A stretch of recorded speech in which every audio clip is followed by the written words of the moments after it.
Does your parents ever threaten to give you something to cry about? What most parents do, and the events surrounding this situation could be considered trauma.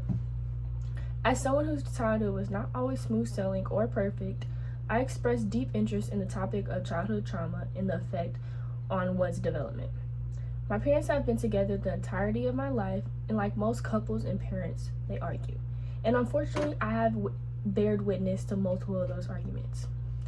To help me explain the consequences of childhood trauma on development, I will be using information from the sources of the Walden University, the National Brief Center, the University of Rochester Medical Center, and the National Institute of Drug and Health.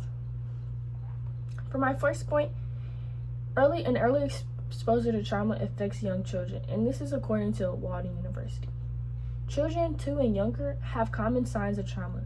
Those signs being poor verbal skills, excessive temper, they cry often, or they scream.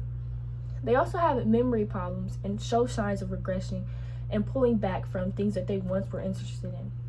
Children 3 to 6 also have common signs of trauma. Those signs also being trouble focusing in school, learning disabilities, and when I say learning disabilities, I mean the development of learning disabilities following a traumatic event. They demand attention, whether that be positive or negative. They want attention from others around them and they seek it. They're verbally abusive, and they often experience stomach aches and headaches due to the stress that they have been put under in certain situations.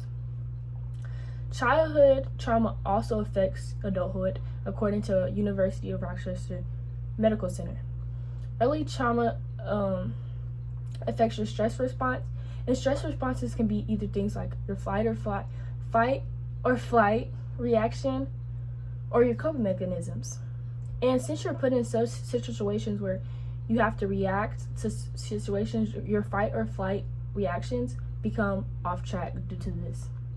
Your coping mechanisms also have the chance to become unhealthy. An unhealthy coping mechanism could be drugs, addiction, sleeping, or just things that don't serve you any benefit.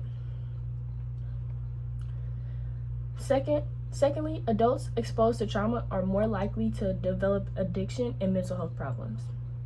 According to the National Institute of Drugs, people that have experienced childhood trauma are 75% more likely to become an addict.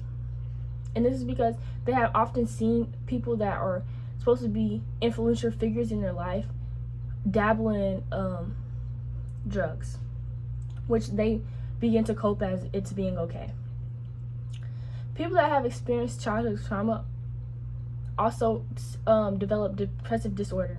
And 16% of all people that have experienced known childhood trauma have depressive disorder. And this is because they don't cope healthily, to touch back onto my previous point. And that is according to the National Institute of Health.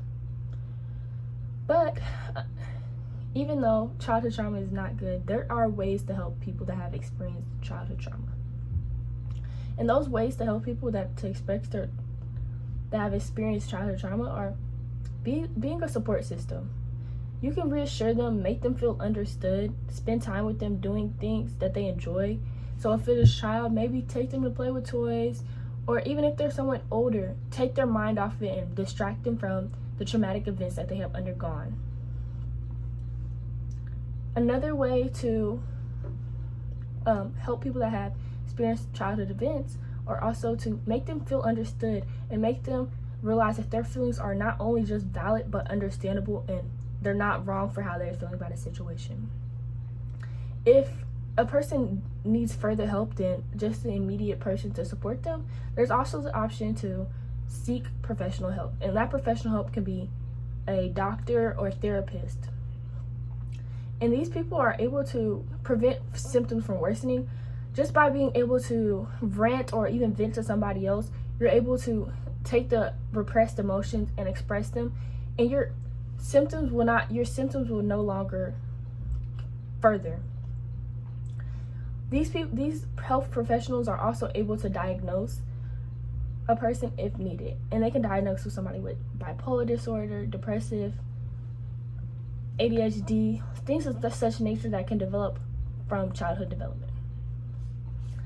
Today, through my informative speech, I have explained how early childhood trauma affects not only children, adults, and the ways that you can help people that have experienced this said trauma. For my closing thoughts, traumatic events should not be normalized in society because they have a direct effect on a person's development, and we have seen that numerous times through people that have developed in society.